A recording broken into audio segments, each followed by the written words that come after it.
Imagine करिए कि result day है और टीचर मार्क्स अनाउंस कर रही है। किसी के 95%, किसी के 85% और किसी के 70% के आसपास। और उसी मोमेंट में एक साइलेंट कंक्लूजन निकल आता है, जिसके मार्क्स सबसे ज्यादा हैं वही सबसे इंटेलिजेंट है। लेकिन सच में क्या marks is equal to intelligence, या मार्क्स सिर्फ एक स्पेसिफिक एबिलिटी को मेजर करते हैं?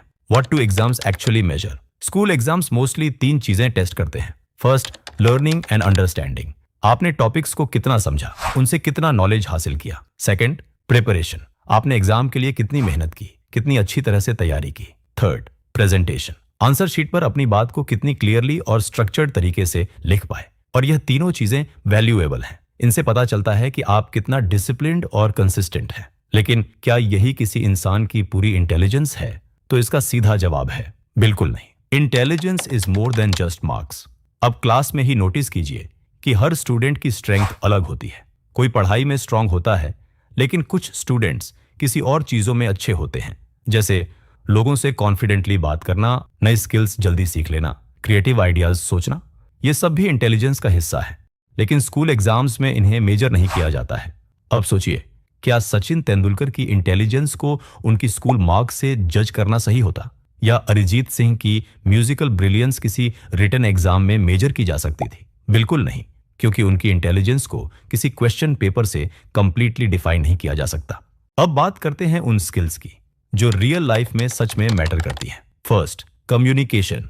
इसका मतलब है कि आप किसी इंटरव्यू में, मीटिंग में या किसी क्लाइंट के सामने अपनी बात कितनी क्लियरली और कॉन्फिडेंटली रख पाते हैं।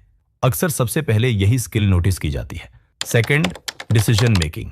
इसका मतलब है सही समय पर सही चॉइसेस लेना, जैसे कौन सा करियर पाथ चुनना है या कौन सा इन्वेस्टमेंट समझदारी भरा है। थर्ड, अडेप्टेबिलिटी, यानी बदलती हुई दुनिया के साथ खुद को एडजस्ट कर पाना।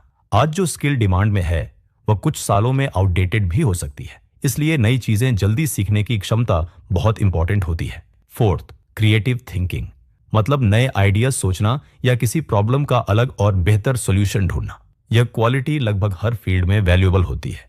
इनमें से बहुत सी स्किल्स स्कूल एग्जाम्स में टेस्ट ही नहीं होती, इसलिए सिर्फ मार्क्स देखकर किसी की पूरी इंटेलिजेंस जज करना हमेशा सही नहीं होता। लेकिन यह भी याद रखिए, अच्छे मार्क्स आपके कॉन्फिडेंस को बढ़ाते हैं।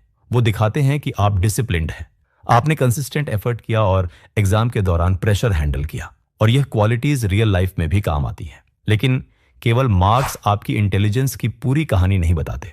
लॉन्ग टर्म में सक्सेस इस बात पर डिपेंड करती है कि आप प्रॉब्लम्स को कैसे समझते हैं, नई स्किल्स कितनी जल्दी सीखते हैं और अपने आइडियाज को रियल लाइफ में कैसे यूज करते हैं। क्योंकि आखिर में लाइफ सिर्फ मार्क्स से नहीं, स्किल्स से बनती है। अगली बार जब आप अपनी मार्क्सशीट देखें तो सिर्फ ये मत सोचिए कि मुझे कितने मार्क्स मिले, बल्कि ये सोचिए कि मैंने कौन सी स्किल्स और समझ डेवलप की। तो इस वीडियो में बस इतना ही। अगर आपको ये वीडियो यूजफुल लगी हो तो इसे लाइक करें, और ऐसे ही इंटरेस्टिंग और हेल्पफुल वीडियोस देखने के लिए स्टिकोलॉजी को सब्सक्राइब कीजिए। अगर आपका कोई सवाल या सुझाव हो तो कमेंट कीजिए। मिलते हैं नेक्स्ट लेसन में।